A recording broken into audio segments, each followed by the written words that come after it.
Hey, good morning, folks. My brain is fried today, so we're going to do some Eberron cartography. Give me a second here to get myself set up, and we'll dive into this here in a minute. I'm going to check my signal, and then I'll go through my spiel real quick, and we're just going to do some cartography. So there we go. All right, cool. Signal sounds good.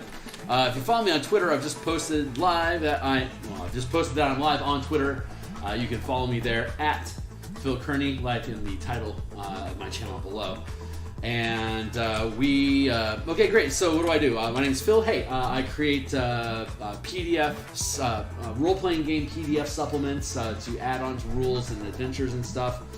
I publish primarily on the DMsGuild with 5th edition adventure and rule supplements. There's a description in the there's links in the description down below that lead you to a number of the books that I've already created in the past. You can click on any of them, and they'll take you into a description of each of the supplements. And if you click on the eye icon, if you're on a mobile phone, it'll be on the right-hand side, or if you're on a tablet desktop, there's a link underneath the image of if you go into each individual book, on the product page on the left-hand side top, there's an image of the cover. And underneath that will be a button that you can click that says full preview. If you do, in either one of those circumstances, a PDF will pop open of all these books, 100% preview, cover to cover. You can read all of them. There's probably about 150 different illustrations between the lot of them. If you're an art enthusiast, certainly take a look. If you are a D&D, a fan of D&D, or you play yourself,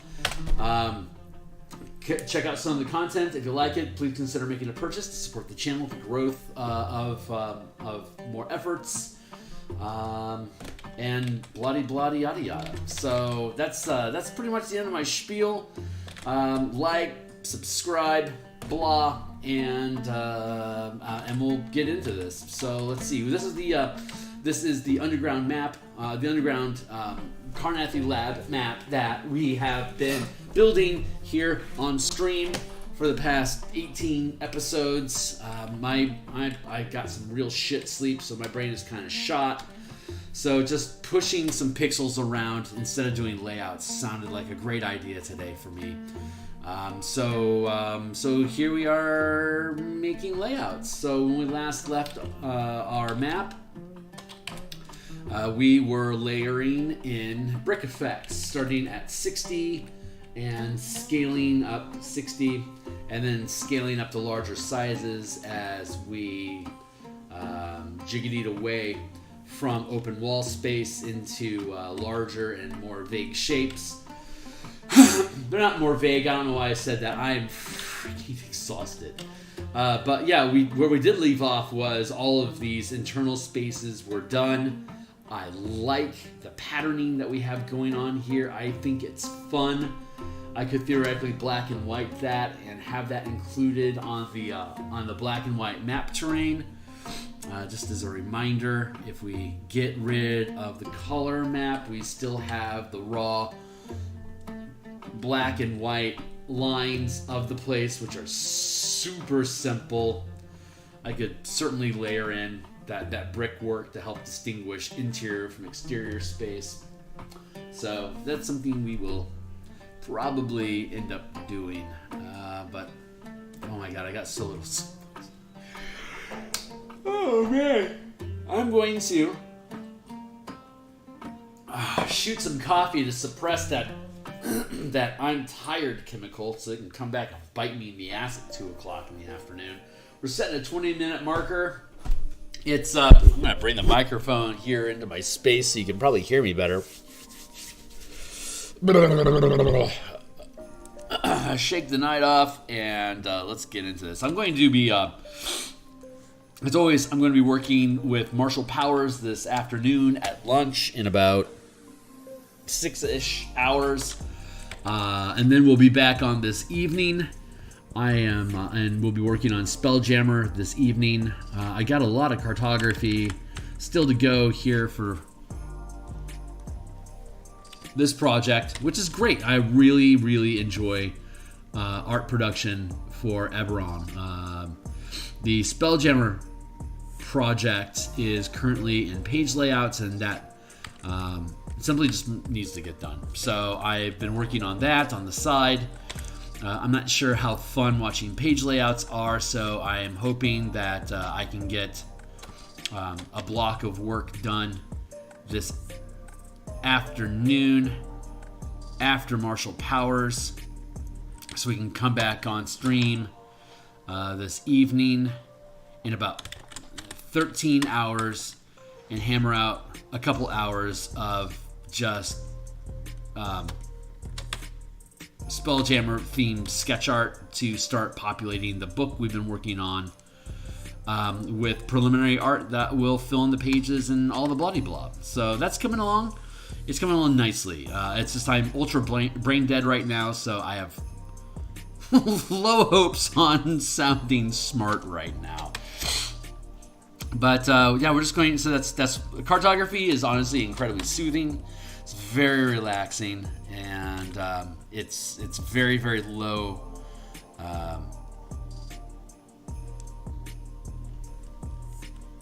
Low effort for me to produce. So like I can easily engage in conversation while I am processing this line art. So I am not like pressing buttons on these shapes. It's pretty easy.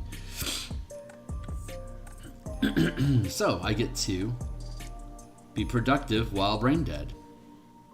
Once I get done with the layouts for Spelljammer, I'll be able to similarly yabble while get back on screen.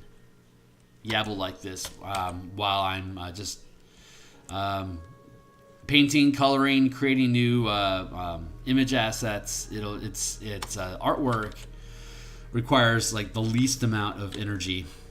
Like the least amount of brain power to be able to produce for me anyway, in comparison to say like writing and layouts. Boy, layouts are intense. But we'll be going through that same process here with Eberron. Once the adventure is finished with edits and we get Spelljammer off our plate, we'll be doing page layouts and interior art design for Dragonlance as well. So what I'm going to explore is a 2-page spread format for for this adventure in particular. This and the Light of Zaraxa supplement that we have at the end of the Spelljammer adventure supplement. The Spelljammer combat and exploration supplement we've been creating has the Light of Zaraxis as an expansion at the end of that document. It's 25 pages of adventure conversion, which we'll be able to use to test pilot this 2-page spread, 10 by 16 layout format for adventure content with maps and descriptions of what's on that map and stuff like that. To have it span a 2-page spread, I have excuse me.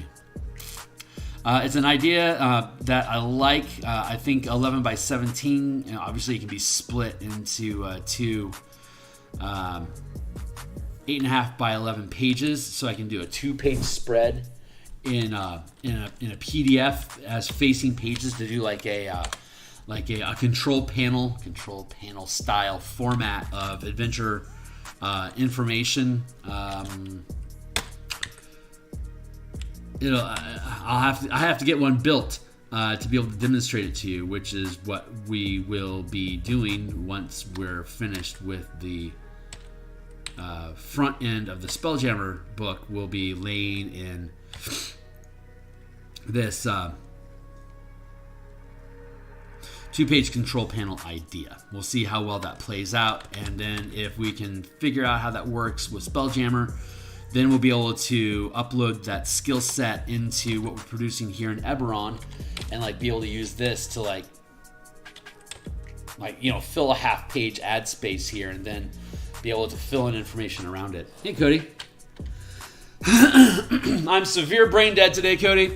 I have virtually no sleep, but the will to work. So we are creating wall texture, the interior marbled stone effect inside of living stone that this underground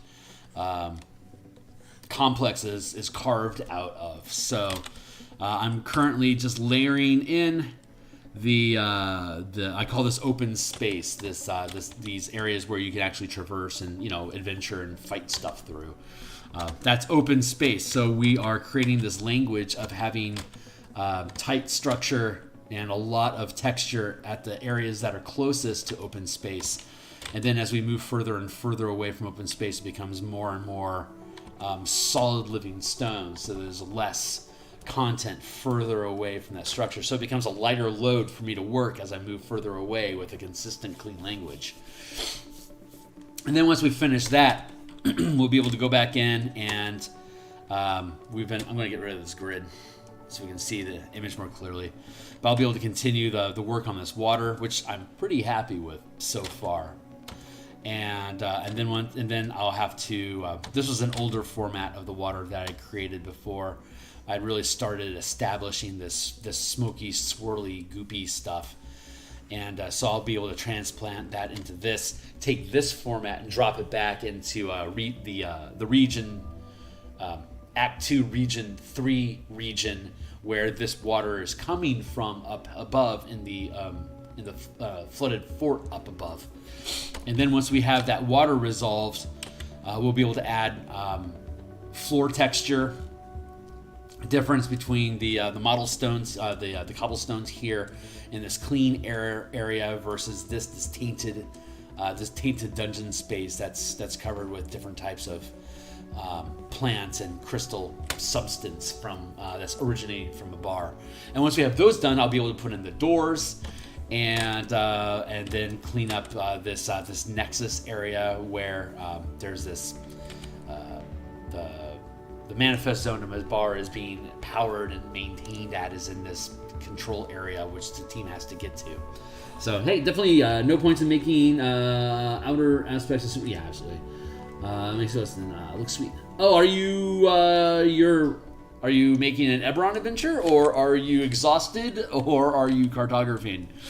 Because I don't pay attention to my sideboard enough to know what the hell people are talking about.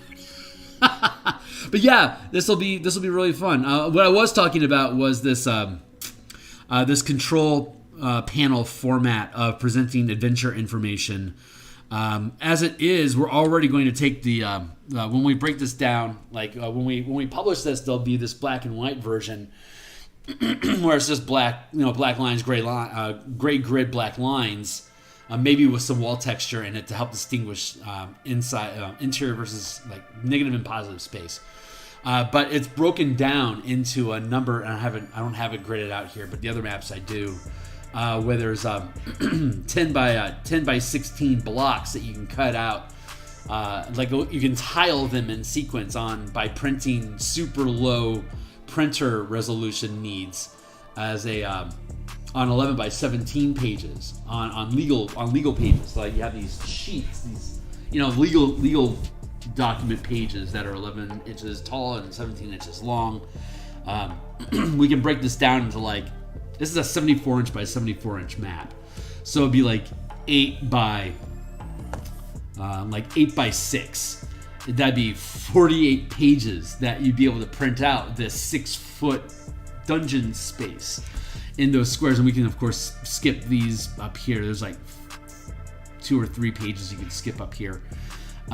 So it basically be like 45 pages to this map total of super low required printer ink usage that you could tile out page by page on the map, or on the kitchen table. It's 11 by 17 page that would easily fit. Like a chess X is like a 16 by 24 or a 24 by 36 map space, like one of those scrolls that you roll up. I have like 4 of them, but you could roll those up and you can put these maps on there. Like 2 of these maps would be 14 by 20, right? So you could fit it onto the chess X.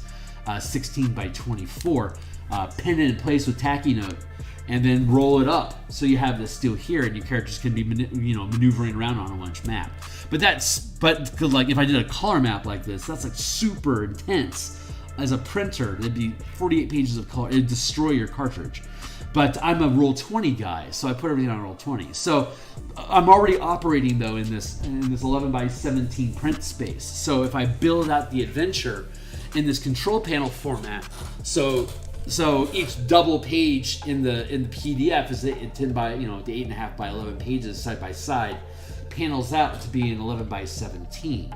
And so if we build in that format, then that's how we can present information and have it like this map would be like in the center, like I like this would be like 10 inches wide, 10 inches tall. And we'd have the title plate up here, and we'd have the little guide over here, and then the facing page over here would just have just like general information about this map.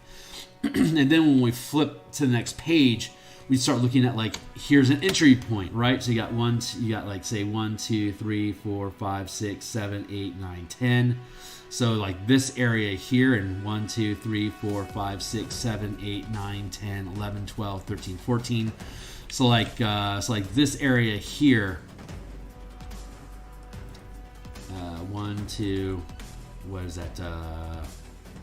1, 2, 3, 4, 5, 6, 7, 8, 9, 10. So yeah, it'd be like this would be the.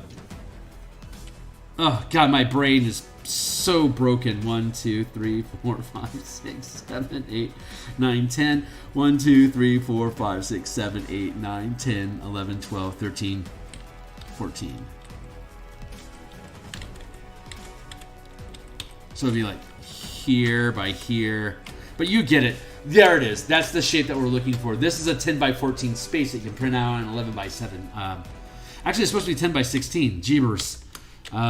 So it'd be here. 1, 2, 3, 4. 1, 2, 3, 4, 5, 6, 7, 8, 9, 10. Now I'm just trying. 1, 2, 3, 4, 5, 6, 7, 8, 9, 10, 11, 12, 13, 14, 15, 16. So I can make a block like that's. Sorry, all that effort for this. This would be a single page. Like here is an entry point, and then I'd be able to have that on this 2-page spread. Have just this specific block of information, this map, and then be able to talk about it. And then when you turn the page again, we could like go to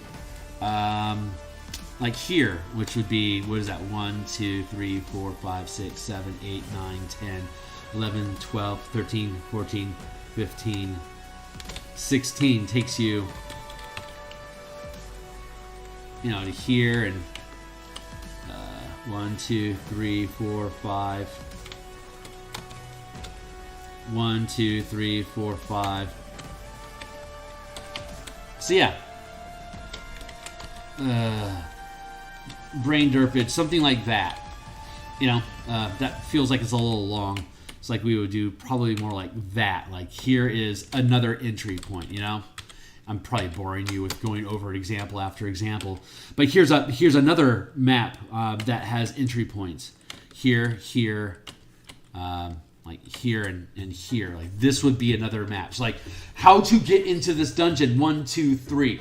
And then since it's a 2-page spread, I can have map, and then talk about each of those maps on the other side. So if I can build this out to be this 2-page spread for each point of interest, it doesn't matter how big it is in the DM's map, because the entire thing is available. All I have to do is cut out like little snippets, of like little chunks of information. Like I can do here and here and here, and then zoom in and talk about this room specifically, which exists. This here lines up with this here, so this is on top of that, and this is going to be a stairway that leads down, and this is a stairway that leads down to here, and this one leads to here. So if the team, like say, gets in through here by coming through the flooded passage here, and then squirms their way out here, the first thing they run into is a stairway here, which could lead them up into here. So when I tile this out for print in these 48 different pages of low intensity, in this line art, it's easy for you to place out on a table, chunk by chunk if you need. But in the interior space, the DM is learning about each point of interest on its own little page spread. So we won't know how we can break down that information until we get the completed edits back from Stuart, and then start converting into the layout process. But the entire book, hopefully, we can break down into that 2-page. I keep calling it control panel, but that's what they refer to. Keep breaking it down into that 2-page format, so you can just kick through the entire document in these chunks, and then whatever space is left over in these chunks, I can do diagrams and illustrations and stuff like little visual bits that will be a fuck ton of fun to build and talk about here on stream. So anyway, long story short, way too late.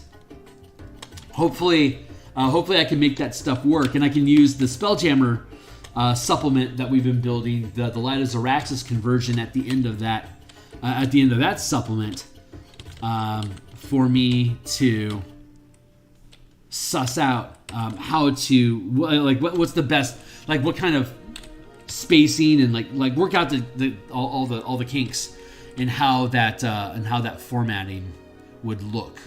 So I'm going through the layouts for the Spelljammer book right now. So once I lock all that down, I'll be able to do this 2-page at the back end. There's a 20 some odd page adventure conversion for Light of Zaraxis using the Spelljammer mechanics that we developed. So we'll be able to then use that control panel format. We'll have 14 different 2-page spreads for Light of Zaraxis that we can convert, so I can get the gist of how that works.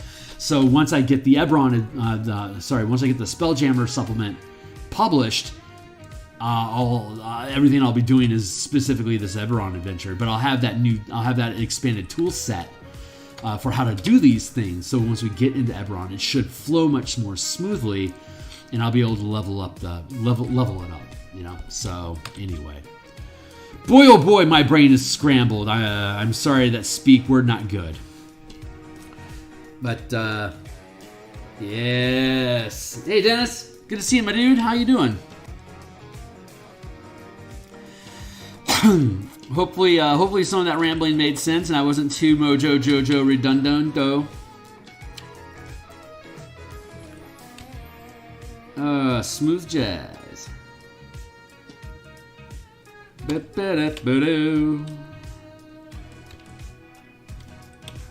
Boom, boo, boo. We're going to be back at lunch today in about 5-ish hours working on martial powers. Last Monday lunch, we had built a control barbarian kit. But today we're going to be focusing on fighter and how the fighter can approach battlefield control differently than how the barbarian did, and that is going to be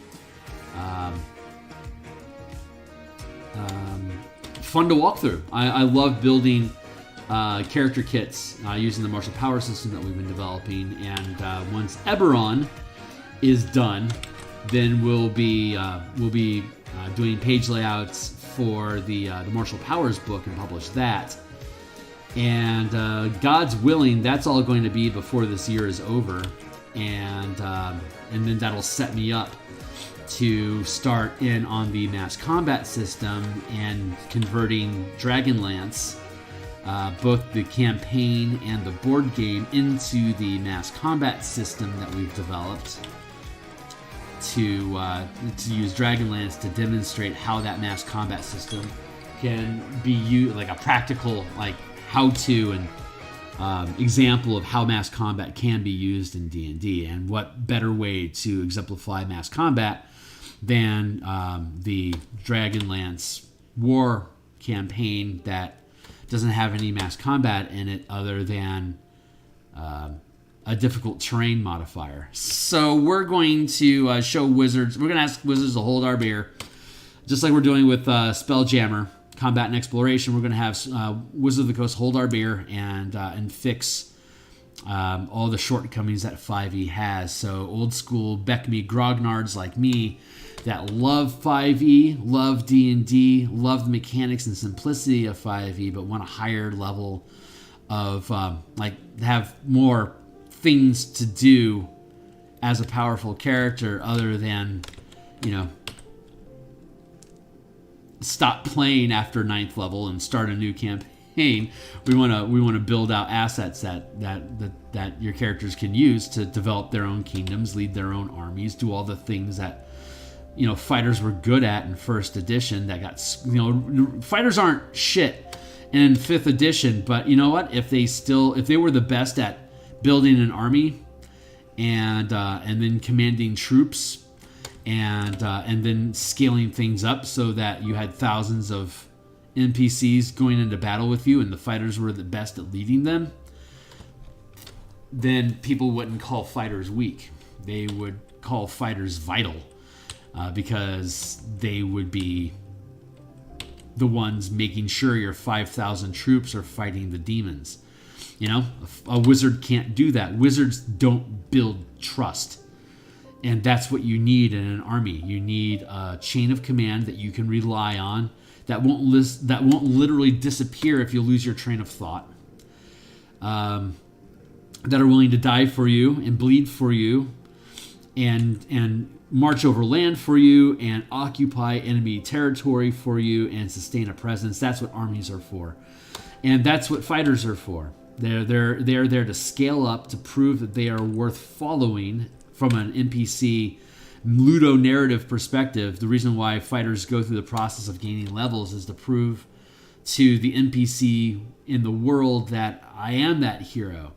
And these are my feats of glory, and that's why you should follow me into battle. And you just don't get that. You can get that a bit from a cleric, sure, but you're probably going to need to be a zealot or really into whatever that cleric worships to get along. Only the truly neutral are going to follow a fighter with no agenda other than conquering, and that's kind of what the old world was all about. So proving your worth by taking it from someone who's lost their worth.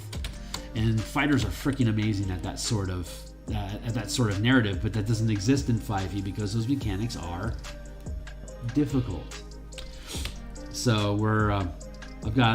I grew up in the Beckme roots, so I'm very driven towards that mentality. And as a third-party passion product producer, I don't have the stake of $40 million if this doesn't go well. If it doesn't go well for me, I'm just gonna make it free for you to look at anyway. So if I don't get paid for it after I put it out there, then it's because people don't like it, and that's my fault. But I'm not going to, I'm not going to lose my mortgage over it. I'm not going to get fired because it didn't go well, and I certainly don't have CEOs screaming at me. So Wizards is lucky that people like me give a crap enough about what they're building to flesh this stuff out, because honestly, it's just, I love it. So I wouldn't stop anyway. Because you can't, you won't, no, you don't stop. Let me flesh that out here for a tick. Oops. Get back into this. Hey, I'm missing language. Cody, very, very cool idea with the maps. Thank you. My only question is, how realistic is a 74 and 74? It isn't. It isn't. That's why you break it up into 10 by 14, into 10 by, anywhere from 10 by 14 with tokens along the edges, or 10 by 16. Those are chunks, so you can break up the map into little bite-sized pieces. Like this is 1, 2, 3, 4, 5, 6, 7, 8, 9, 10. So I can build this out like this. And this is all your characters need for that specific map. And then I can tile the next map over here. And when you get into this space, you want to go into this room, then you lay out the tile for both of those rooms here. Or I can just do a reset for this room. 1, 2, 3, 4, 5, 6, 7, 8, 9, 10. So I can rebuild this room like this. So, but it's such low ink requirement that I can build central frames. So it's easy for me to build a 10 by 15 for this. So we'll have to suss out how the rooms break down, but it's super easy. Because a ChessX map on a table, like I was saying, a ChessX map that you roll up one of those map scrolls, they're 24 by 36 or 18 by 24. I use those all the time. Like when I don't do table space anymore, I do Roll20, but all through the 2000s and like in the, like 1993 through 2007, I use those ChessX scrolls either at the, again, 24 by 36 or, well, maybe it was it 16 by 20, 18 by 24. They're small chunk maps. So that table space is there. You can tile out 2 or 3 of these pages, and as you move from one area to another, you just tile in another space. You can make one simple map here that people can, that you can have as a sideboard. Is like, okay, we came in from, we came in over here. So then let's see a tile for here and a tile for here. Well, those are our 2 paths right now. Let's go this way. Well, it tiles here and it tiles here. Well, let's go this way. It tiles here and it tiles here. So the DM can just scoot place, because you're going to have to, it has the same problem that you have with a normal table. It's just I'm providing these 10 by 14 or 10 by 16 chunks that you can lay down piece by piece as you go into a new room. You just put down a new page and then your characters go at it. It's the exact same thing we do all right now anyways. You use the dry eraser, you get rid of the map, you put a new one down. Only this way you can just keep dropping in new maps from area to area. So hopefully that makes sense.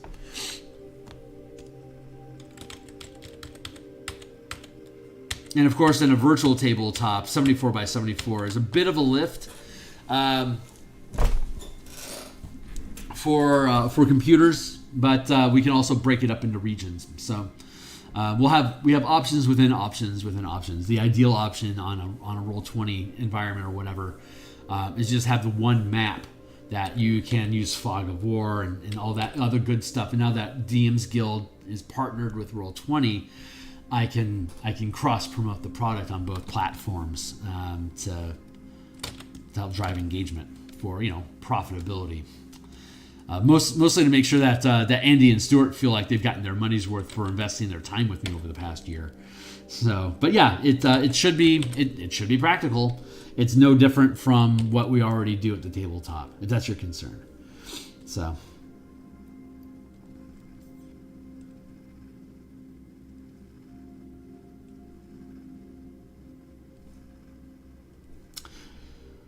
Most people don't deal with large maps like that because most people aren't willing to build large maps like this. It's not a matter of, the space isn't there, because obviously I'm walking through the logistics of it.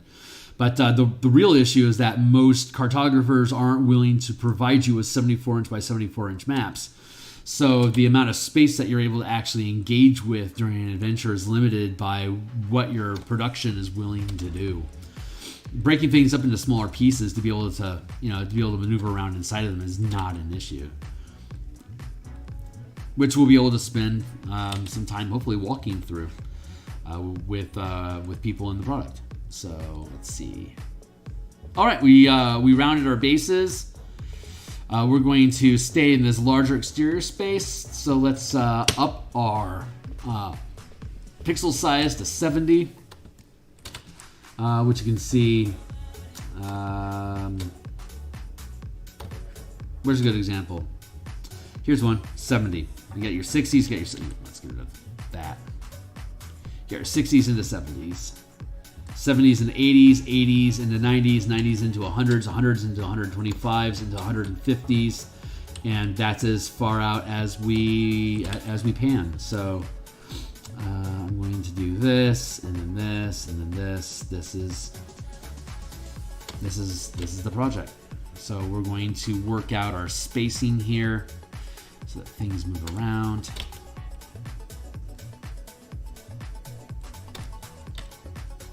And then I can go back through with an 80. I can come back through with an 80. You see it's larger, so then I can have that move around, and then I go to 90 like this. And then I go to 100 like this, and then to 125, and then 150. Like I can snake these things out like that. That's what we're going to be doing. So right now we're at 70, working our way around like that.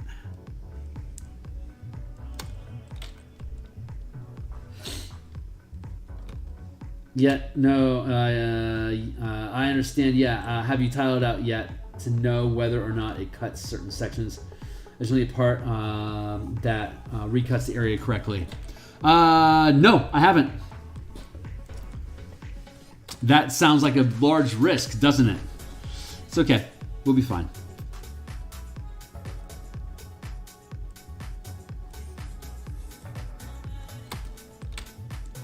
I should do that sometime soon, right?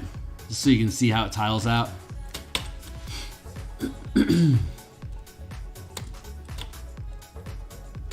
Should be fine.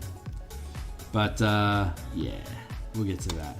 Because it doesn't have to literally tile out by like all those spaces. You can have overlaps. You can do modifiers and like little gap bridges and stuff like that.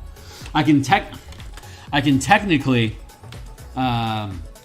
like what is this? 1, 2, 3, 4, 5, 6, 7, 8. I could technically build this out as its own little space and like call it like room 8, right? And then I take this chunk here and call that 9, and then I can have this bridge gap here that connects this. Like this could be 7, then this gap filler here is 8, and then this gap filler is 9. Ideally, you're going to have overlap so that you can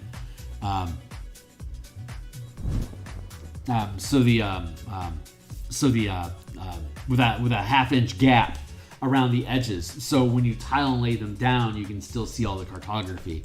You can just trim off the edges and you can just overlap them. So we can just when we build it out, we in the zip file that holds all of them, we'll have we can have a guide that shows how different things overlap. Like for example, if we get to a place where we've got, let's just call this. Let's go on this tangent here real quick because I appreciate you caring. I can sense the care, so I appreciate that. But let's say this is a 10 by 16 space that we have, right? That's got this in it, right? It's got this map space here, and then we want to tile it next to this one. I could create an overlap like this.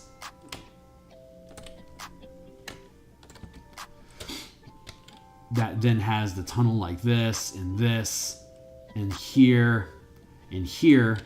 And then I could have, if I wanted to, we could have another tile that goes like this.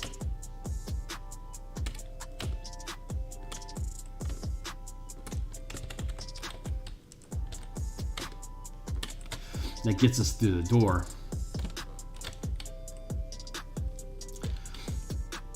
And then have a 2-page spread like this.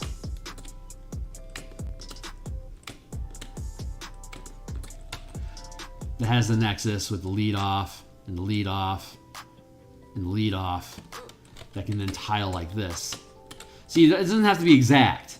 If it works out to be exact, super. Like the cemetery map, Act 2, Area 1, it tiles out perfectly as 25 maps.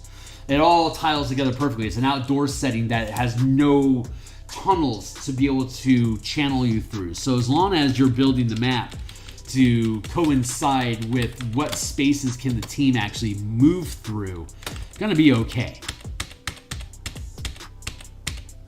And as long as we have a basic guide for how do you tile these, how do they all sit together, like with little numbers up in the corner, you know, it makes it easy for them to tile it out. Yeah, it'll work. Yeah. Some of it will be really easy. Some of it's going to have that weird, like the dominoes effect. Like if you've seen domino dungeons, where you stack up a line and then like whenever the lines meet, you make a break for a cross point so you can build things out into different blocks. So anyway, yeah, great question. Super smart question. The logistics need to be there. And for all the other maps, it's fine, which is why I know this one's going to be okay. But this one's the easiest of them all because it's a dungeon. Like you can do that river routing. So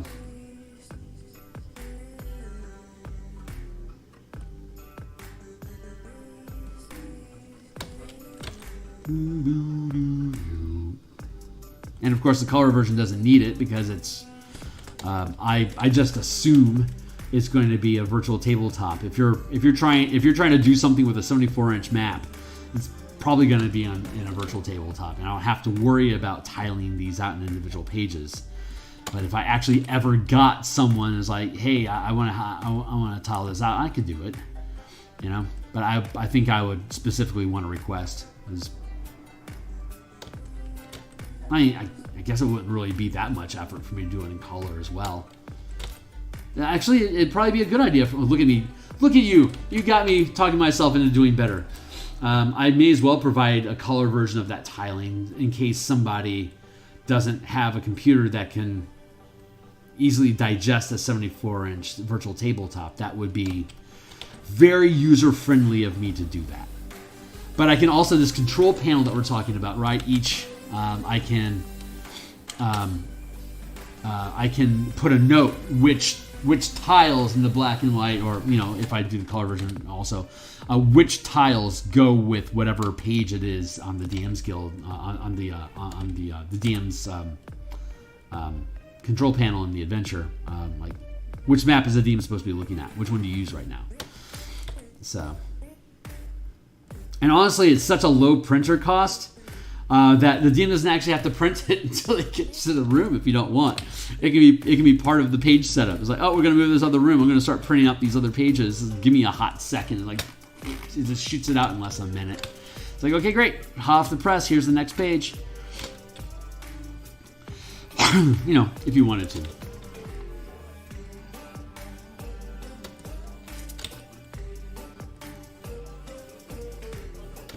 My third DM that's requested this adventure is currently playtesting this. Nitrosium was one of my playtesters running through the adventure as a player, and we also had another player run the adventure for their home table, and just a rando third-party person out in the Eberron community was asking for an adventure to use, and mine fit the bill, so they used it for that too. So I've now had 3 different DMs running through this adventure, and so far 2 of them were players. They loved it.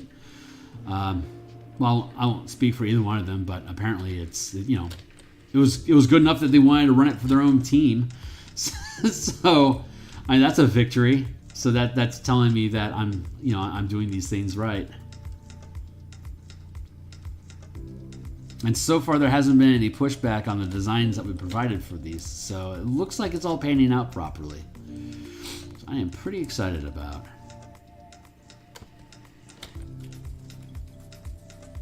Look at that, breaching the gap.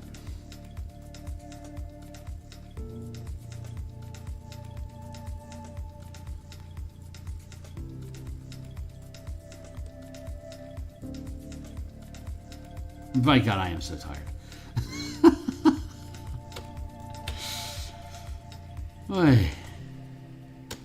So we'll build out these lines, and then after that, we build connective tissue between them. Like I can connect these 2 things here, and then I can drop down to 60, and I can connect those there. That's how that sequencing happens. So 80 there.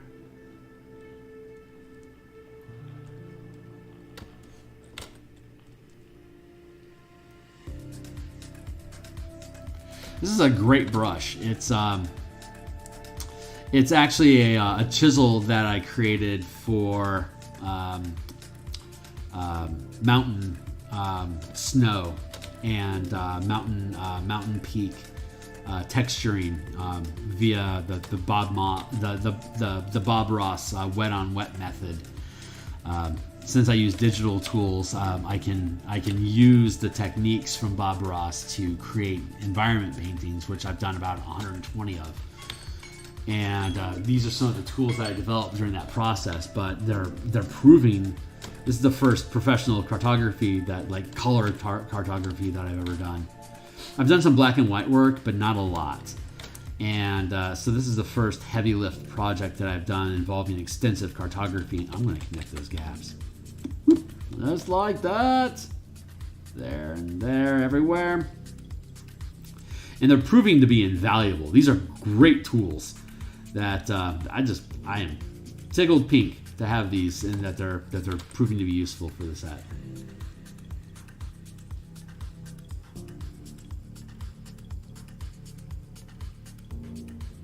Oof, nice.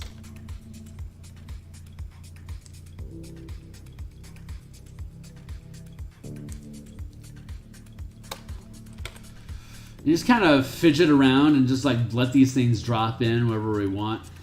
There's not a lot of rules about it other than having them snake out. I didn't have any language about this in the previous maps because this is the first like really significant Bedrock that we're doing anything that we're depicting. All the other maps were worked stone, like walls. Yeah, they're all just walls and cobblestone. You know, floors and walls. That's all we had previous to now. So we hadn't had to worry about developing this information until now.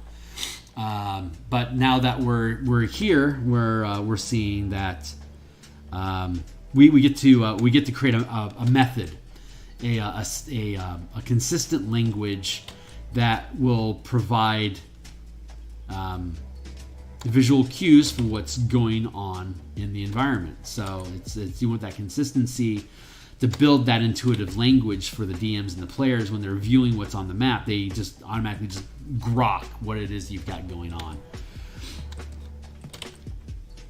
And that's why that's why it's important to develop a consistent mapping language that like if I do this, I have to know that that's a stairway leading down. I can't suddenly mean that can't suddenly mean like a window. Otherwise, you think that this house is like a dozen stairways going down to somewhere.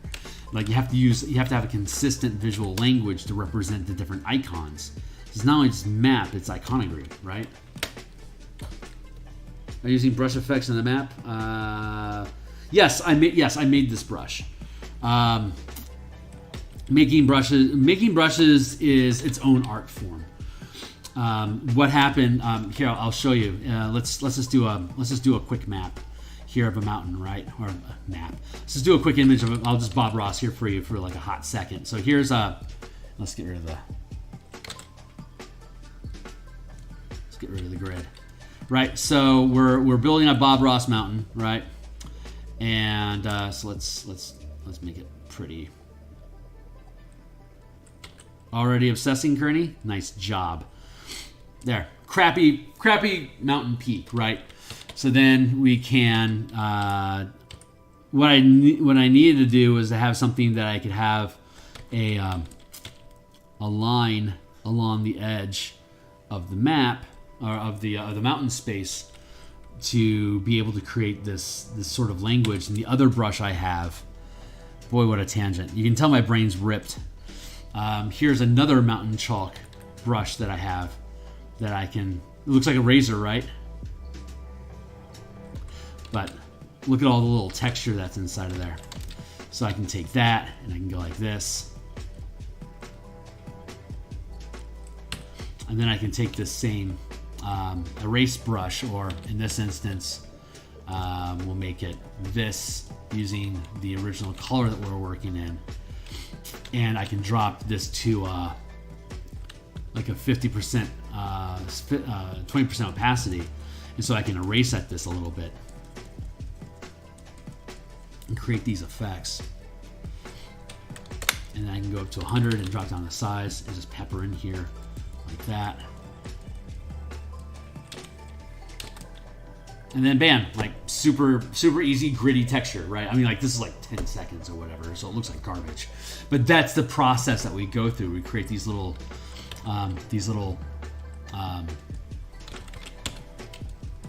spaces, and like this is shadowing right in here, right? So you can see it, like it breaks down like that. And then we can come over here and we can do the same thing over here. Create this broken texture stuff, and we can come back through and we can mud it out. Then we clean up the edge. There you go. Shitty mountain, 10 seconds, Bob Ross style. That's a horrible representation of mountain. I don't own that, and I'm honestly feeling compelled to work on it, which is scary. So I'm just gonna destroy it. But all the, you know, that's how easy you can build Bob Ross type of landscapes in digital format, like ridiculously easy. And I've got crap tons of these things. Like here's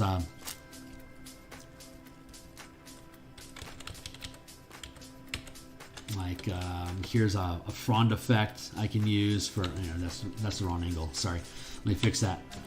Here's like like I can put this down into a forest, so I can make like little fern bushes and stuff, you know, stuff like that. Hand out, looks like a plant, you know, stuff like that. I've got a bunch of those brushes, and each one of them can be repurposed into. Get out of here. Can be repurposed to do different things in a map in a painting environment. They can be used as intended, but when we get into cartography with a map like this, we can start using them, or any other brush that you come up with, to start building your own specific visual reference language that makes your shit uniquely yours. So like no one else is using these brushes anywhere, so the shapes and the language that we form here is pretty unique to whatever it is that we're doing. Now I get to up this to a 90 point brush. I'm gonna go like this. I wish I could speak gooder today. It's just I'm so brain dead. I got like 3 hours of sleep.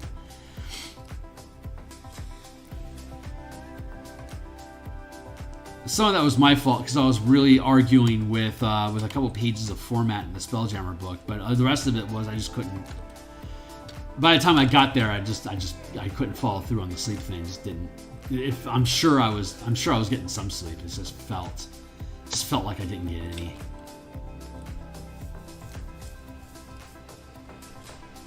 When I think I'm awake, sometimes my gal's like, you know, no, you were actually snoring. So it's like I know there's sleep happening. It just isn't restful. You know what I mean? We've all had that shit.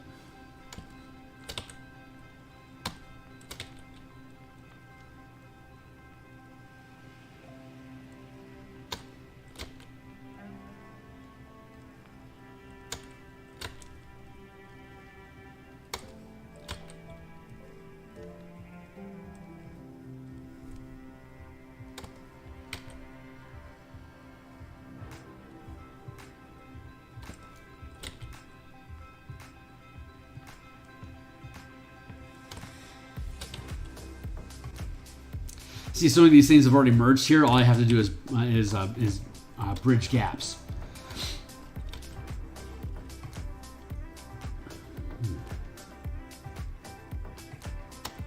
And that's how we start creating these little block effects that we see inside here.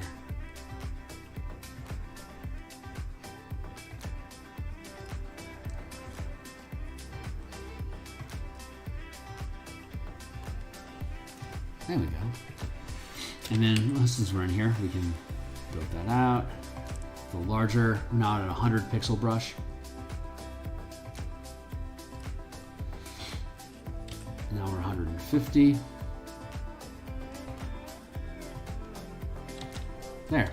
And then I can go back through and I can start filling in some of these little blocks. But we are at 90. I think we're supposed to be at 90 right now. Is that right? 90.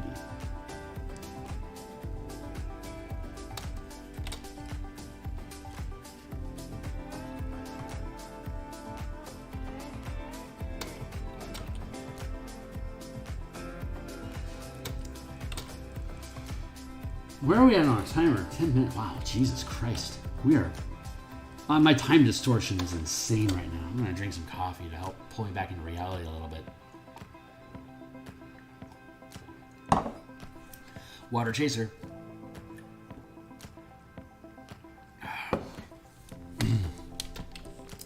We'll see how fried I am by the time we get to the Marshall. Oh my God, Marshall Powers is going to be just a hot mess today. I can tell already.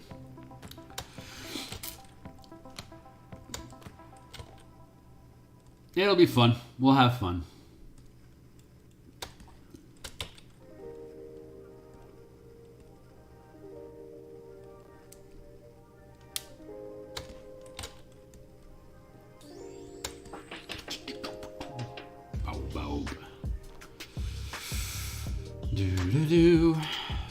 Doo-doo-doo.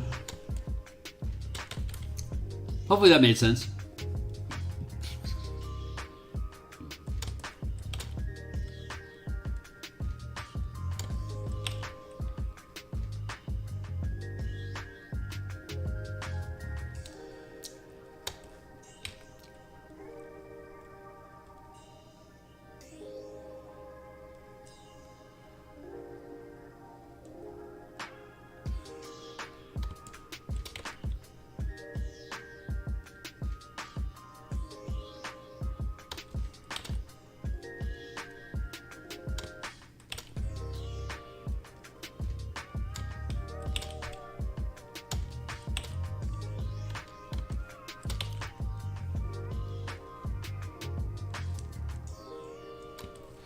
There's no real rhyme or reason. It's just my gut says flip it, you know? Moving around, whatever feels aesthetically pleasing. And that's just basically me just, you know, pushing stuff around, seeing what makes sense. Now we hit the end of the curve, so we'll go back through again.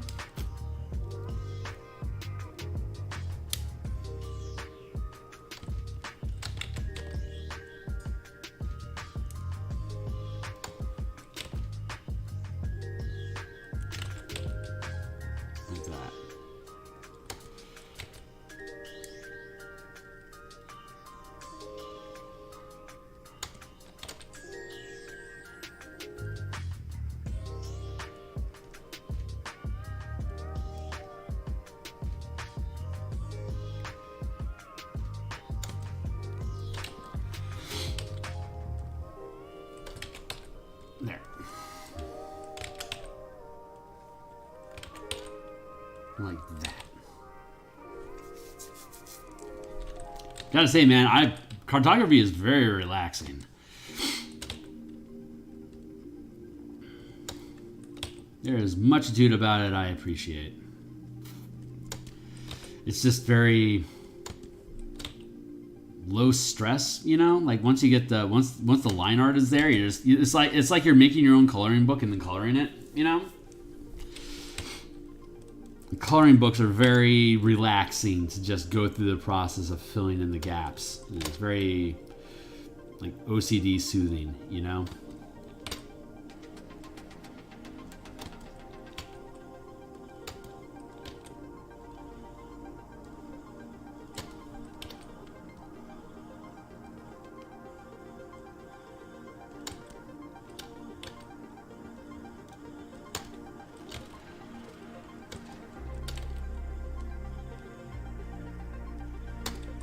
Finished watching Good Place again. I think it's this is the second run through I've had on it. It's God, it's such a great show.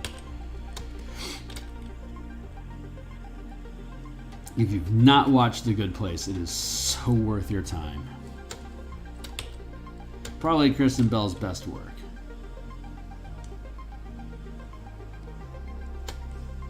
Ted Danson is amazing in that show too. Yeah, he knocked it out of the park.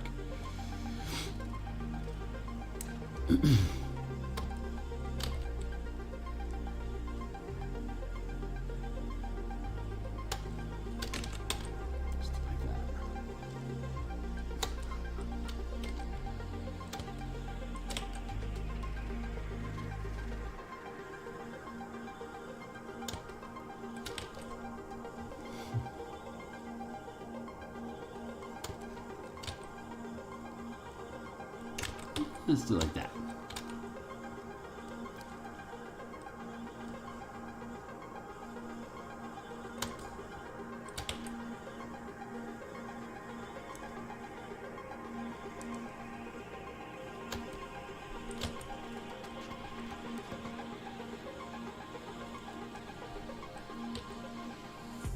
Now 125.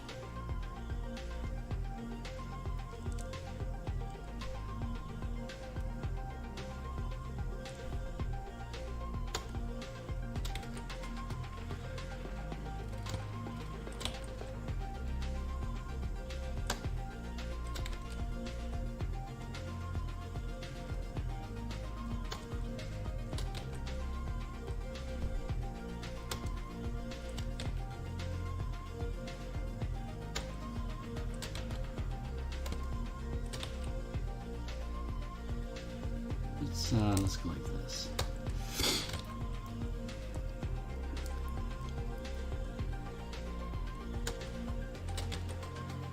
I don't know if like the best form of this is to avoid them touching for as long as possible, and then bridging the gaps with like little ladder steps between them, or if I want them to just naturally curve into each other like that. I suspect as I do more of these in the future, and if I continue to use these same brushes to represent like to develop, you know, a consistent Phil Kearney look to maps, as it were. It'll be interesting to see how that evolves. Like, this is just my first go, like my first iteration of it, and it's good enough that I don't need to go back and question it too much. And actually, it would be very detrimental for me to do so. I need to keep moving forward with each of these pieces. So I call it evolving. When I do something long enough, I realize there's a better way to do it, and then I want to change everything I've been doing, which means that all the other work has to be redone. And oh my God, what a pain in the ass. So I'm trying. It used to be that I would revel when I would evolve like that, see a better way of doing, right, and then, you know, act accordingly. But it happens so often now. I like in all the, like, every project I do, I'm pretty much guaranteed to evolve something. Some aspect of what I am doing is going to just get better, just because I'm simply investing time in doing it. And my brain just, you know, anyone's brain just sorts out, oh, this could be done differently. And if it looks better, then it's like, oh, well, I guess that's the new way of doing it. And then you have to either accept what you've already done as this is what it is, or you go back through and you change everything with a new way to do. And in other projects, I've gone back through and redone, but that kills production time, and there's such a long production time involved with these 100-page projects that I can't realistically decide to just start over again, because otherwise I'll evolve again and again and again and again. And when will I ever actually be done with this and move on to a new thought for me to use that new evolution stuff inside of? Like, that evolution isn't, I don't think it's for the current project. I think it's to be excited about the next project. Now that I know how to do X, Y, and Z better, I'm excited to do A, B, and C now, you know? So anyway, that's my current thoughts behind that. Hey, Ravnica. It's good to see you, my dude.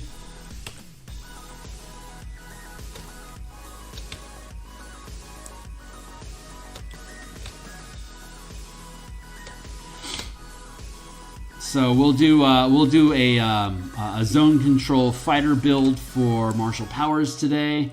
That'll be, God, it's already 7. That's awesome. That'll be in 5.5-ish hours, and then in about 12 hours we'll be back on. Probably back on in 12 hours doing some more Spelljammer content. By the time between now and tonight, I should have some more page layouts done for me to be able to start putting in more sketch art into the next chunk of the Spelljammer book. So, but and once we clean up all that stuff, when we get back down into the back end of the book where the Zaraxa stuff is, then we'll start looking at that 11x17 control panel adventure formatting that we were talking about at the beginning of the stream.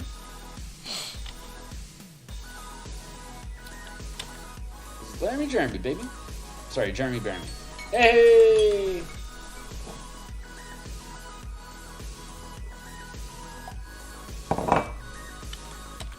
Yep. I believe.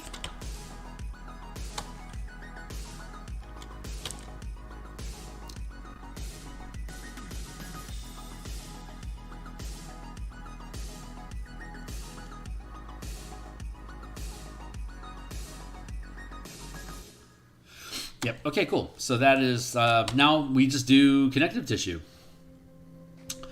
Out here at the 150 space, we'll just basically round it off and push it off the page so it goes infinite.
I don't have any specific rules for this far into Bedrock yet.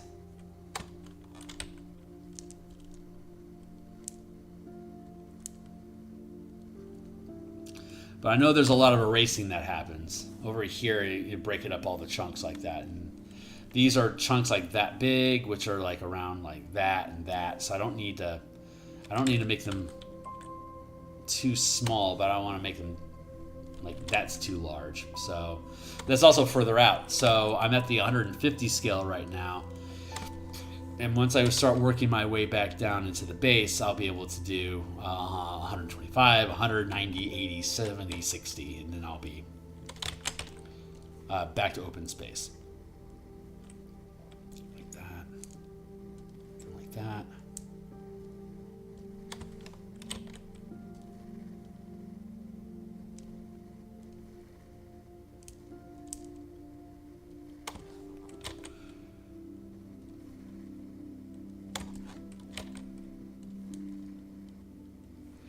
I'm good with these things. Just leaking off the page. I'm going to erase that, actually. Ooh, first edit.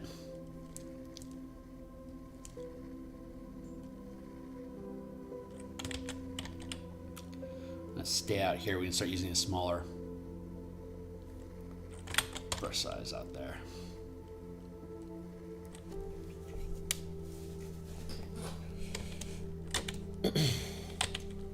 Fun. God, this stuff is fun. It's so brainless and effortless. It's just, we already know what the space is. All we're doing is just, you know, spritzing stuff in.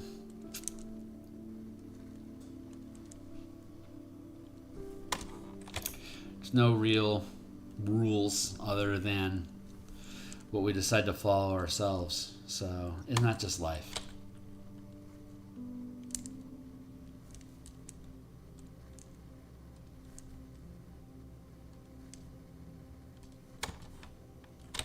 Fun stuff like that. Find the connection, bridge the gap. Need that life too. That's communication.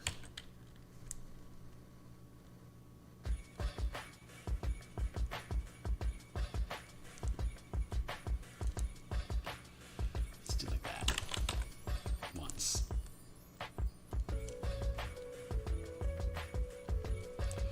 That one just kind of poked out, so I decided to make a run with it.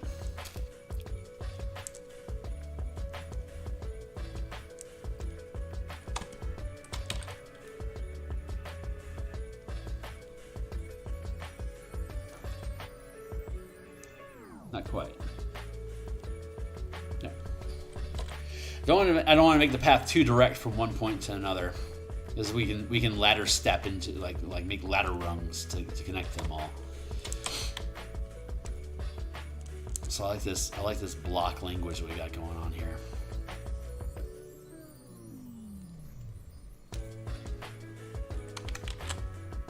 Like that.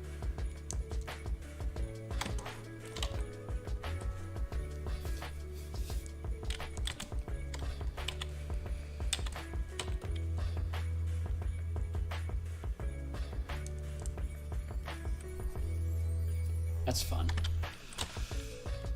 And then once we get all these things locked in, we'll erase a lot of it. That's what we do.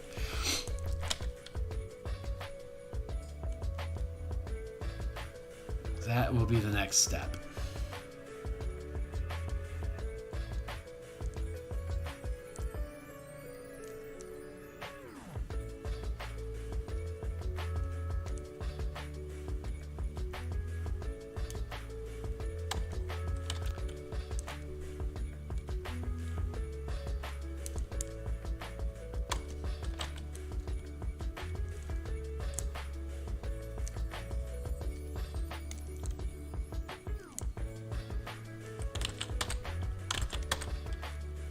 Boop.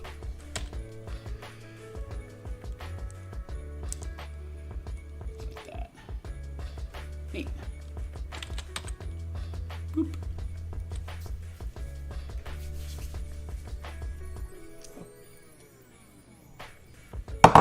Water chaser. Boy, I'm going to be living on coffee today. I can tell. 3 hours of sleep is not a place you want to be. When I was building out the color mana system books, that the color mana spell point variant rule system that we have on DMsGuild, there, it's linked down below. It's the first link down below. I was pulling 2-3 hour nights sleep for weeks. It was grueling. My gal would call it insufferable. So I'm taking a little bit more time, trying to be a little more relaxed, a little more life balanced in the effort. Fuck, I love how that looks.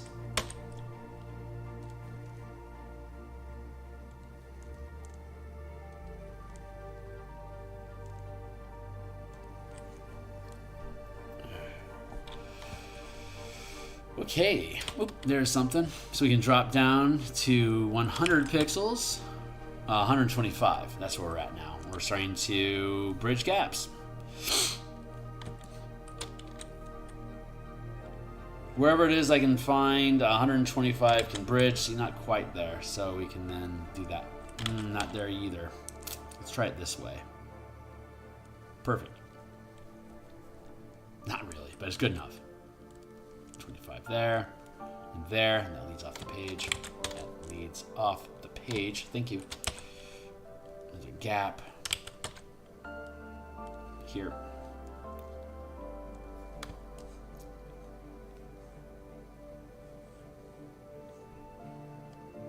And if I can't span the gap, then this is a good indication like that's where Bedrock is, right? So I don't need this. I don't need to bridge the gap over here. This bridges, so let's... Not quite. Can't reach. I'm gonna lay over that one now. Where's our...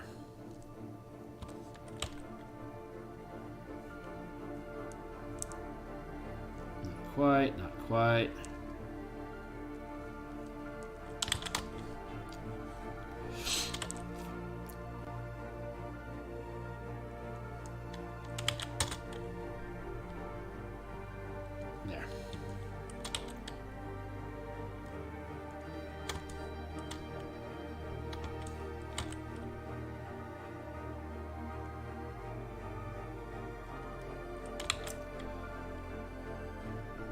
Nope. God, I'm missing my mark. I should probably zoom in a bit. Let's do that. Not quite. There's one, though.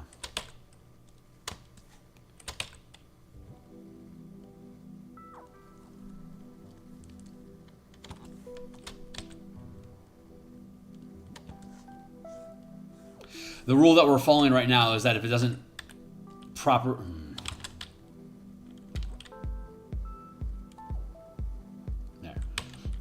If it doesn't,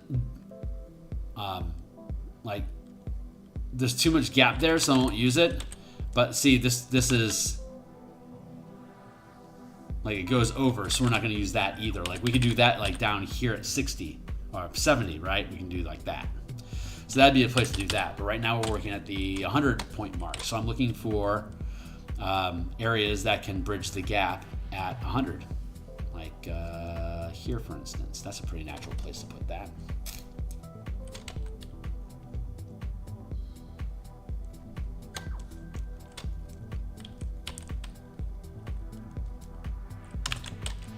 Let's do it like that.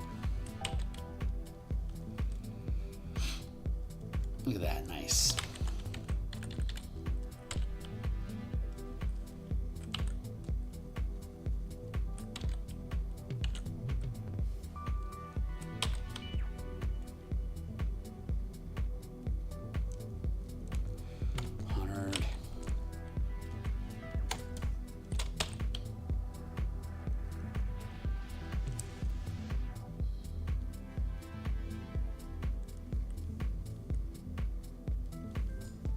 And occasionally you break your own rules because you want to break your own rules. Nature are like that.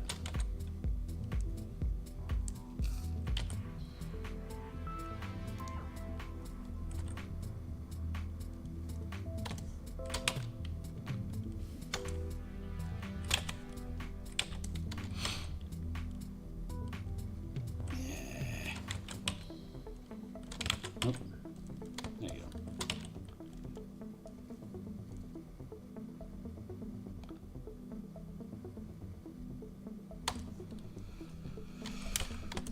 Where next? Not quite. Too much.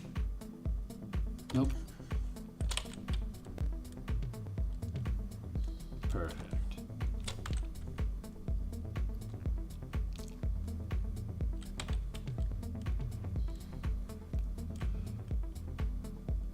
Like that. There we go.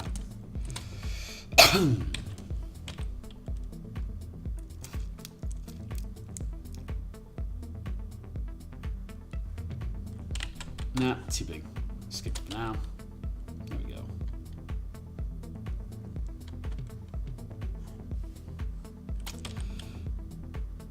Nice.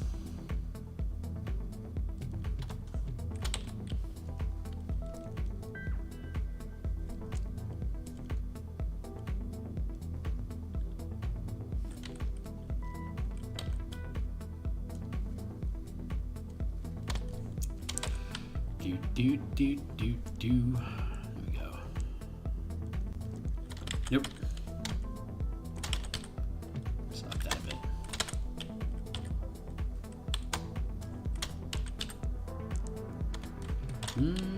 There we go.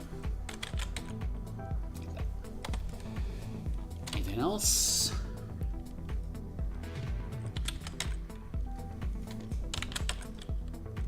Perfect. We're done with the 100 pixel. Maybe just a couple more gaps here and here.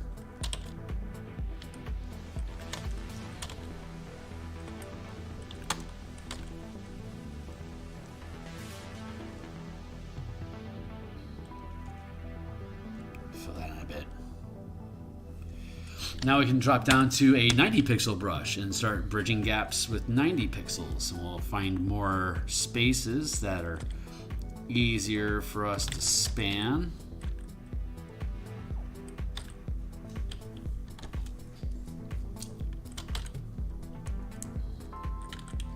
Raise that a bit.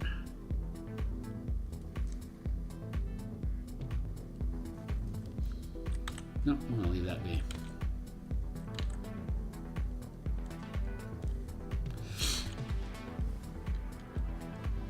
Because breaking the rule is part of the rule.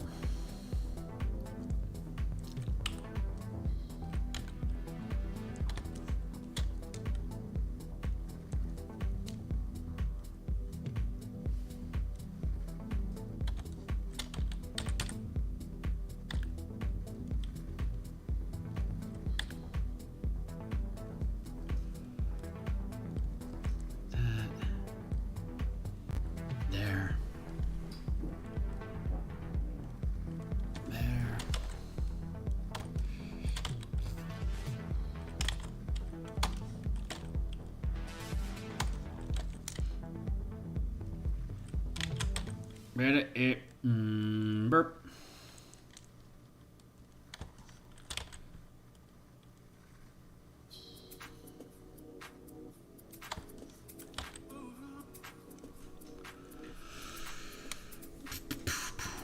Where we go? Here.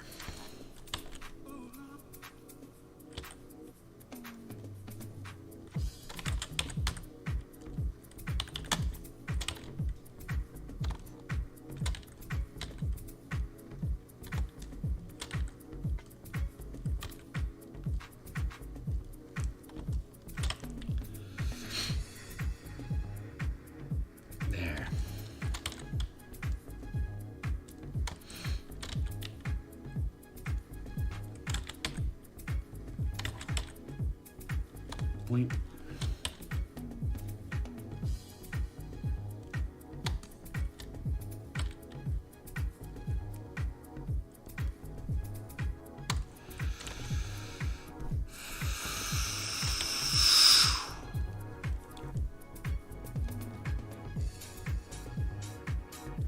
There we go. Good.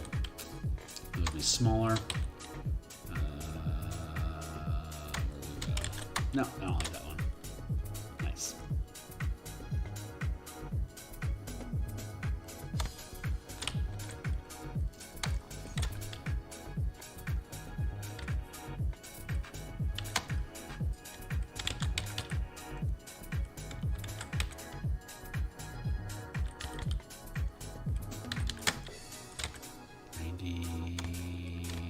I think we're almost done with 90. Any gaps? Any gaps? Nope. Yeah. Now we go down to 80. And we find more spaces where we can bridge the gap.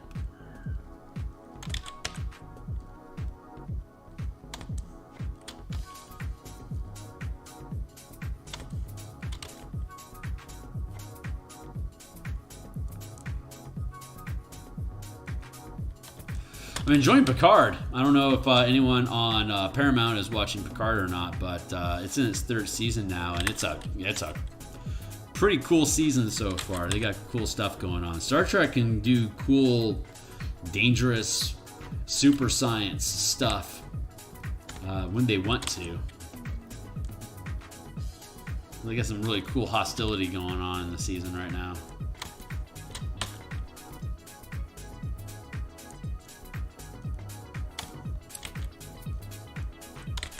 Like this. Nope, can't quite bridge the gap, so I'll have to come back.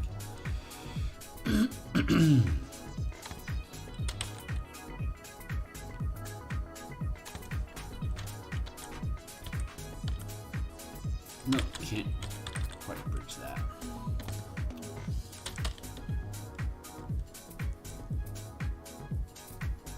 Breaking my own rules is one of the rules.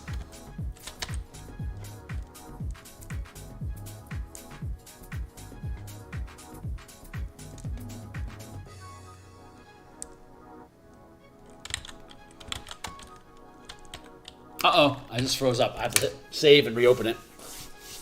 Occasionally it just stops working. I see this slide bar change suddenly, and then my stuff stops functioning. That tells me that my system has locked up, which happens between Adobe and OBS software occasionally. Pain in the ass, but hey, it's are we doing okay here and here? Okay, cool. We're back at it, and it is it's 7:30 here, and so that is our last block of time. We got 20 minutes left. I'm gonna put some more coffee in my mug real quick, and then we're gonna finish out the episode for the day, and then we'll be back later on today, and then further tonight as well. Man, oh man, Drake. I tell you what, I love how I cannot get over how relaxing cartography really is. Ugh. I need to wash my hair, what I really need to do. Jeez, croak, Kearney. Get civil. Where are you at, 80?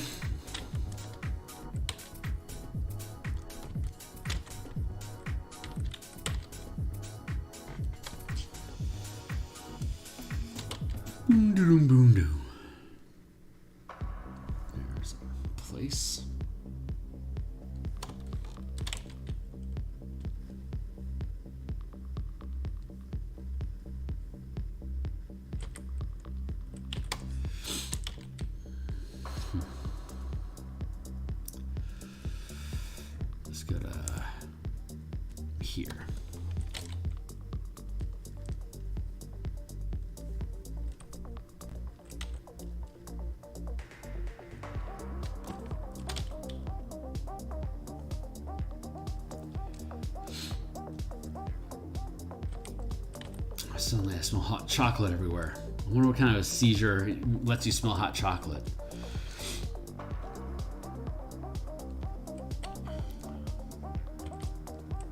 I think I'm having olfactory hallucinations. I was hanging out with my girl yesterday and I'm like, you smell like French toast. We had not eaten anything involving French toast. Like, why do you smell? She's like, that's better than smelling like ass on my breath. I was like, yeah, but why for do you smell like French toast? She's like, I don't know. Cheers. Maybe it's the first sign of madness. Yes, first sign of madness, French toast.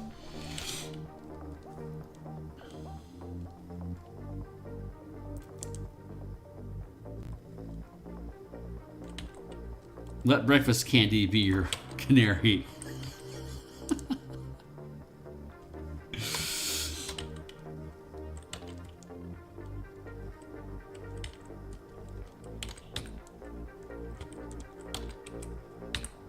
$80 is where I'm supposed to be at. Yep. Yep.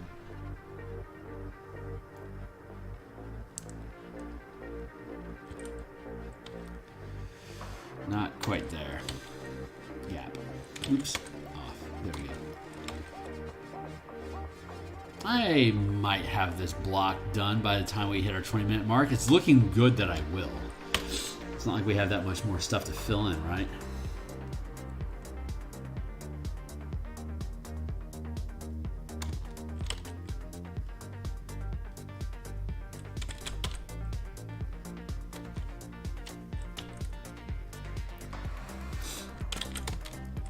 Where are we at? That's fun.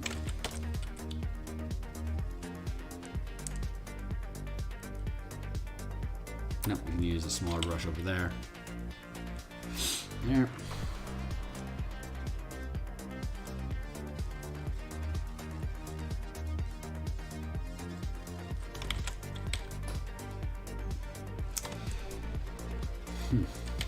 Nope.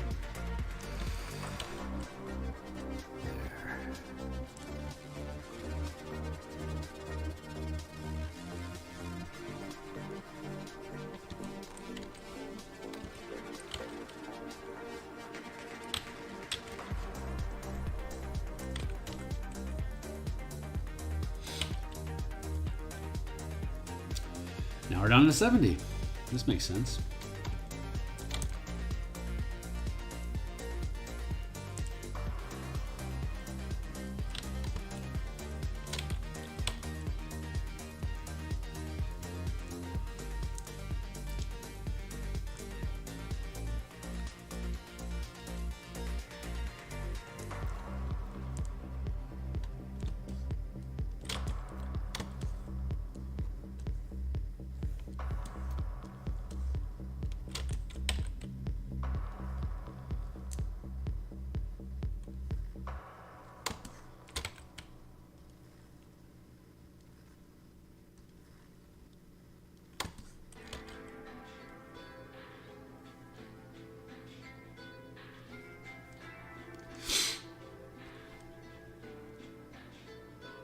And boop.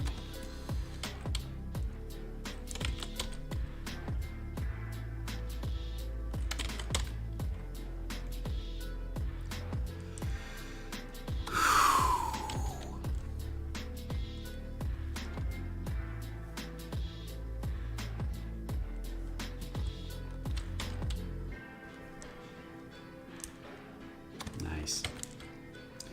So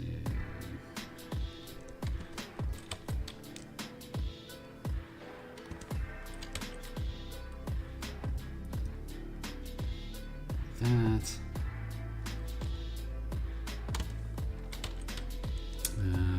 Like that.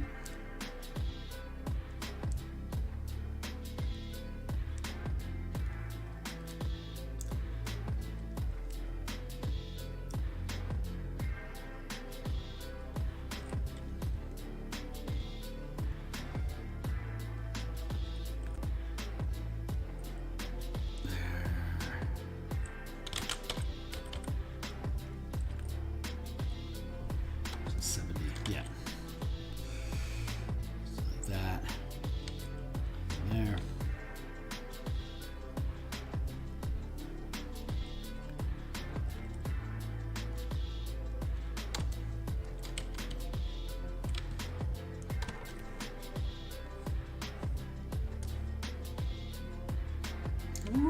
roughly the same.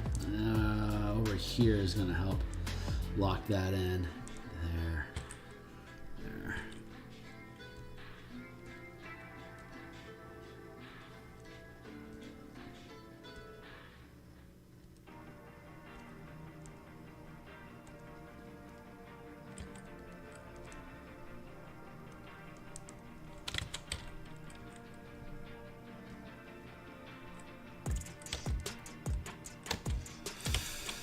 We might have this done.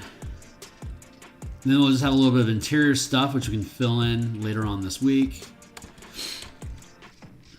I don't know what we're going to do tomorrow morning. I don't know if we're going to stay in Eberron, if we're going to go back to Spelljammer in the mornings. I just know tonight.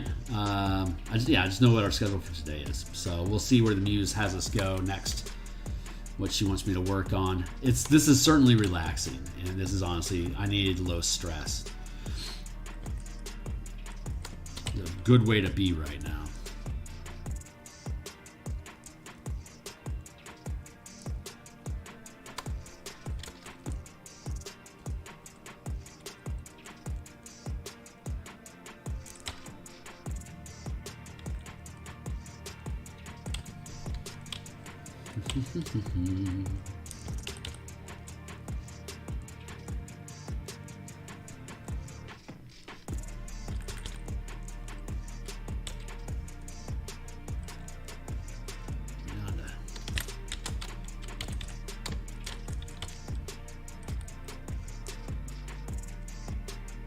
'70s.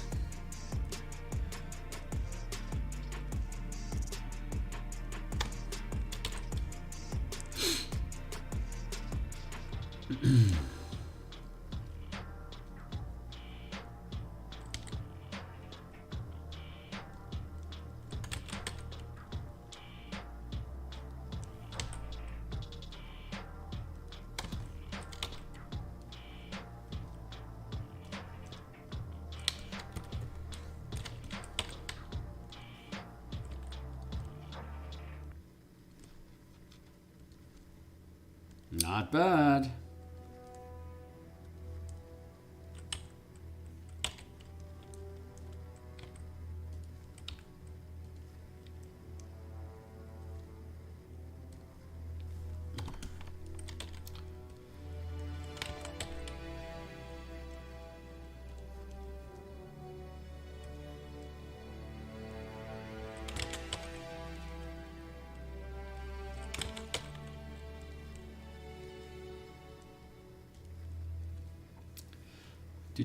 Do.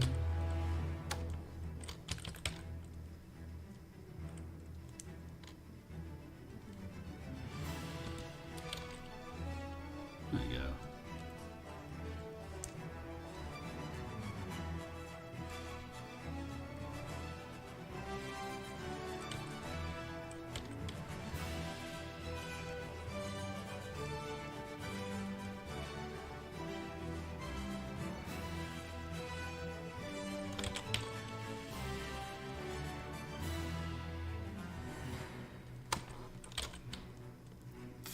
Fun.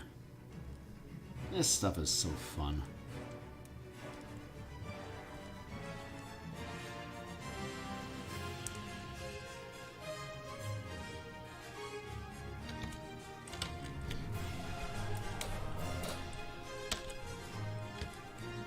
Blah, blah, blah.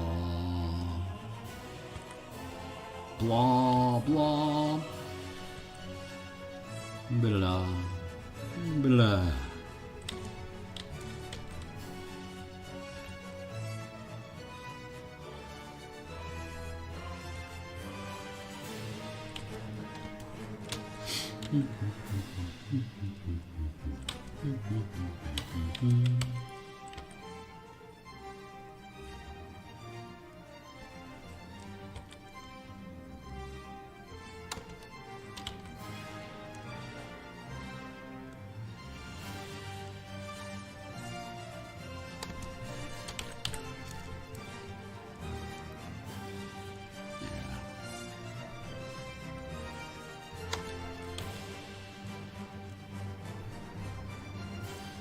Claim.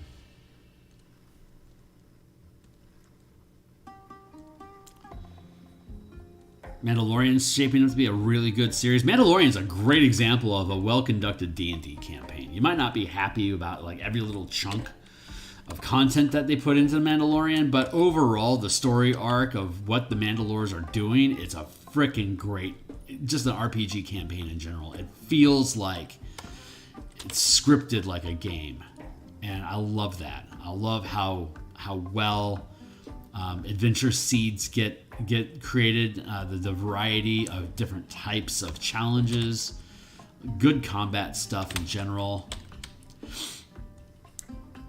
I keep geeking out when I see cool stuff in Star Wars content, how our Spelljammer system is able to duplicate that effect.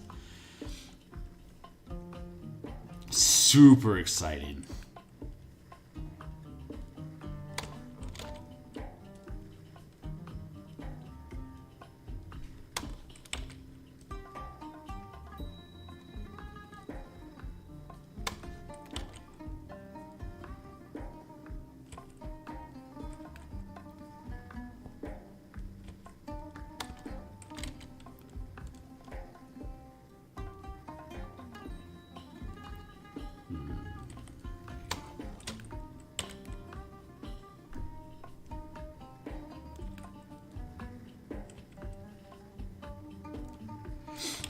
Almost done for the day. We got 6 minutes left. Jeez.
Do, do, do, do, do, do.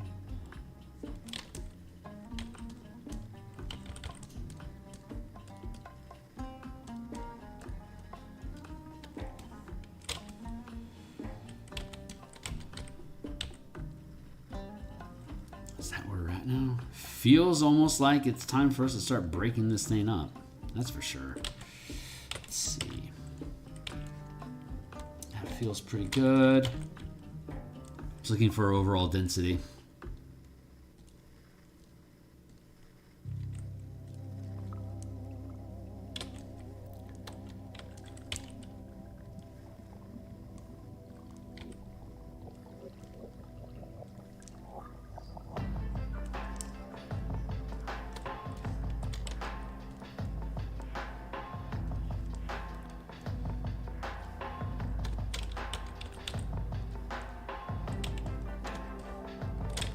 Feels pretty good.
Boop. Boop. There.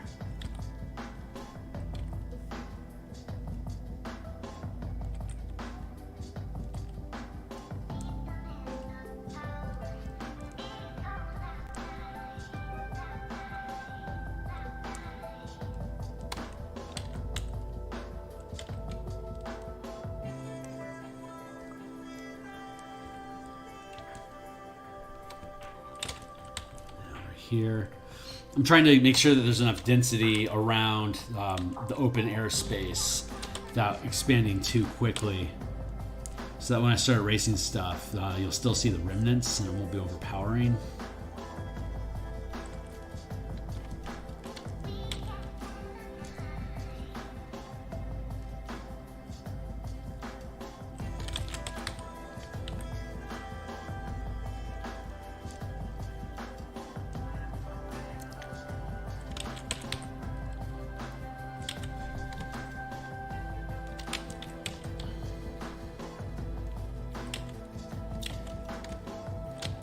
I'm pretty happy with how this is coming along. Just want to break this up a little bit.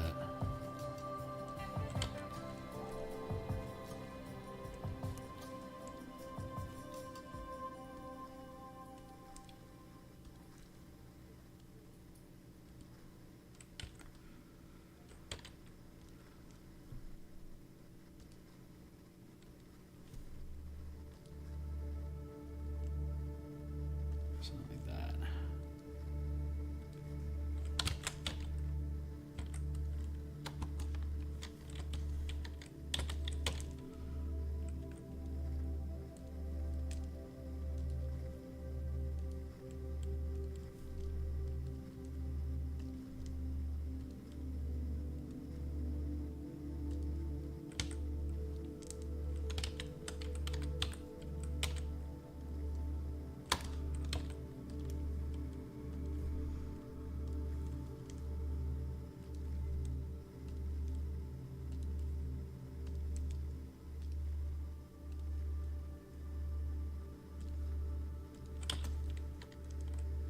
Just want to make sure I don't make it too dense.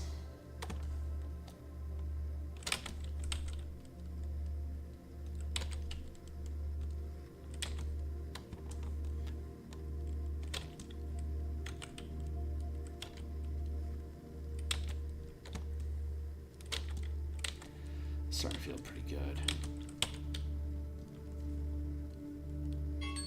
Ah, shit. All right, how are we at? 7:49. I've still got a few minutes left. I'm gonna hit save. I've still got a few minutes left, so I can hit save. I'm waiting for the saver to end. I'm gonna hit a swig of coffee. We're gonna be checking out in a few minutes here. But it's just, I just wanted to get a little bit more pick in here.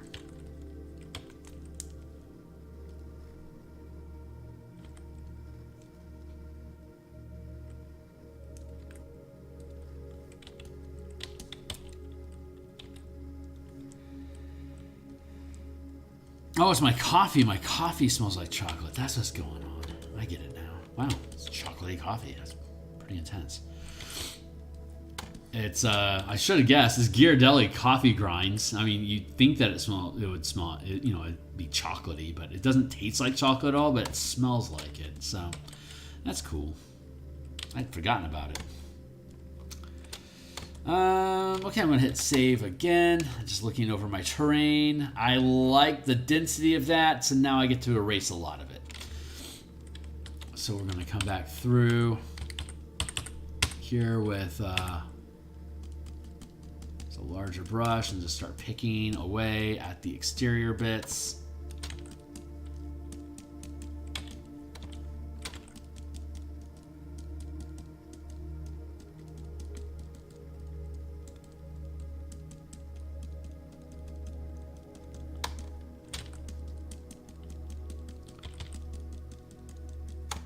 What was that, 200? Yeah, 200 pixel brush. That's good for out here. Takes out enough of a chunk.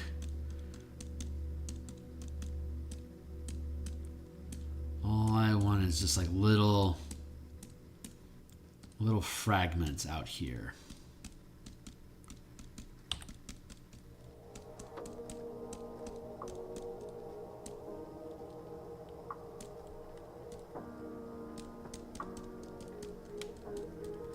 So I'm just kind of bouncing the brush around and curving it so it's not consistent, making any kind of obvious patterns.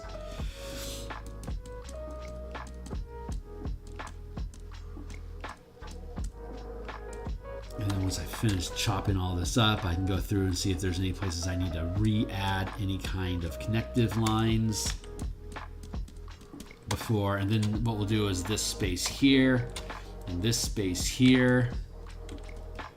And then we'll essentially be done with this area. So that's cool. Let's break at this a little bit.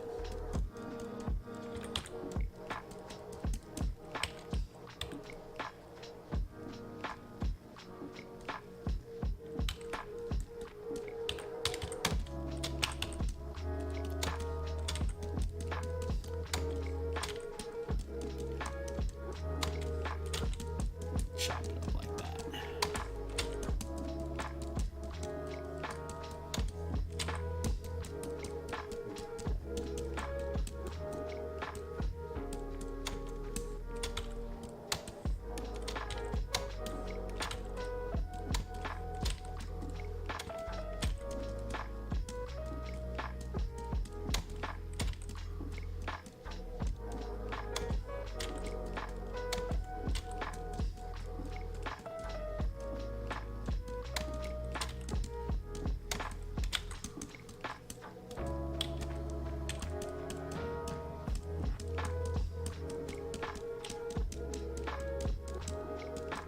We're going to end up putting a key over here. So this being really light is useful.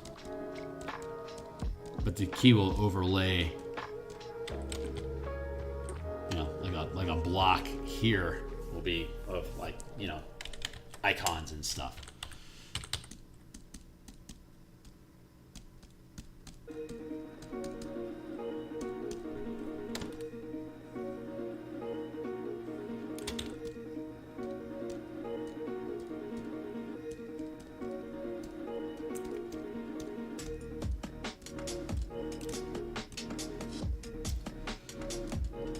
All right.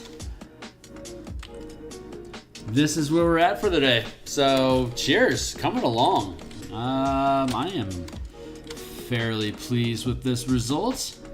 We'll come back and we'll do some general cleanup, I think, inside of here.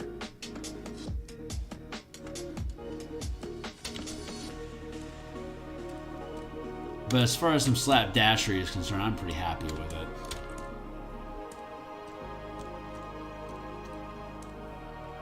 Like, we'll want to come back through and like flesh this out a little bit more now we've broken it down a bit.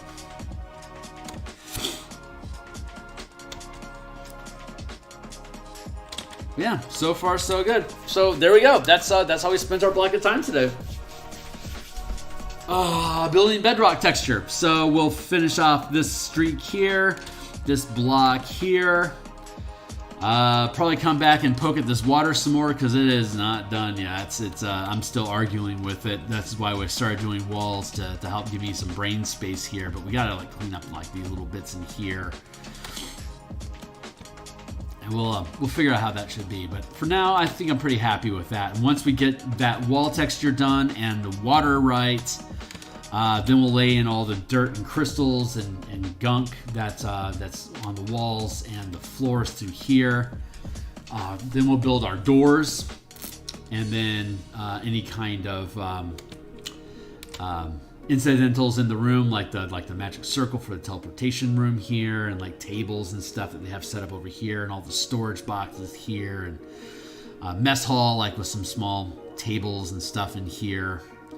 And that'll finish it up. So maybe another 10, 12 hours of work and we might be okay. Who am I kidding? It's probably gonna be like 20 hours. Probably like 10 more sessions that we get this done. But after we finish this one up, we'll go outside to the Thorpe in Act 1, the little village hamlet thing that the team can learn about the locals and trouble there.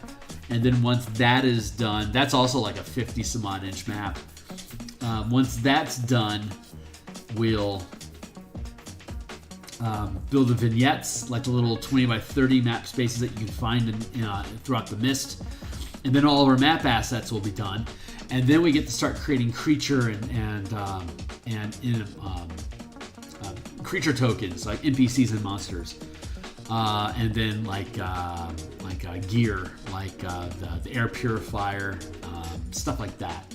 Cart, like a horse-drawn cart, that sort of stuff. Once those assets are done, I suspect we'll have. I won't be able to actually do interior art until the layouts are done, but I can get all the map assets done. And once all the map assets done, we're on hold until the edits are done. But I suspect by the time we get done with these maps and the tokens, edits will be done, and then we'll be able to smoothly curve into the layouts and continue forward. And by the time that happens, we should be done with the Spelljammer book, like in the next month or two. So that should all curve out, get Spelljammer off of our plate, drop Eberron into the center, get that done. Same layout and illustration process, get that off of our plate maybe by August. And then focus on the Martial Powers book specifically, get that published out maybe in November. And then we'll be into 2024 and we can work on Dragonlance. So I'm excited, my dudes. That's it for now. I'm going to check out, hit save, like, subscribe. Follow me on Twitter at Phil Kearney if you want. But honestly, consuming hours of content and subscribers are what I need to move the channel forward. So I appreciate your help and your interest. If you have any questions, of course, always show up and drop it into the chat. Otherwise, drop it in the comments after the show. And I will be back in about 4.5-ish hours to do some martial powers. So hopefully I'll see you guys then. Cheers.